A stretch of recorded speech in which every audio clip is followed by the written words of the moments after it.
Hello friends, it's Saturday evening. இன்றைக்கி பாப்பா school விட்டு ஒரு 5:30 பக்கம் தான் வந்தான். ஆனுவல் டே ப்ராக்டிஸ் போயிட்டுருக்கிறதுனால 5:30 ஒரு 2-3 டேஸாக வந்துட்டுருக்கா. ஸோ வந்தோன்னு ஃபேஸ் வாஷ் எல்லாம் பண்ணிவிட்டு கொஞ்சம் சாமிக்கு பூஜை பண்ணிடுமான்னு சொன்னேன். ஸோ விளக்கு வச்சுட்டு பூஜை பண்ணிவிட்டு அதுக்கப்புறமா கொஞ்சம் நேரம் டேப் எடுத்துக்கிறமான்னு சொன்னால். ஸோ நானும் வீட்டில் லீவ் தானே நாளைக்குன்னு. இன்றைக்கி நைட் டின்னர் பார்த்திங்கன்னா சப்பாத்தி தான் போட போகிறேன்.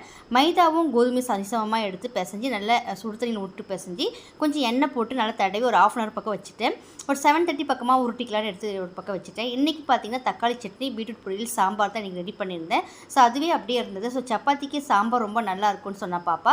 ஸோ நான் அதனால் மசாலாலாம் எதுவும் செய்யலை. ஸோ சப்பாத்திக்கு சாம்பார் தக்காளி வச்சு மேனேஜ் பண்ணிக்கலான்னு விட்டாச்சு.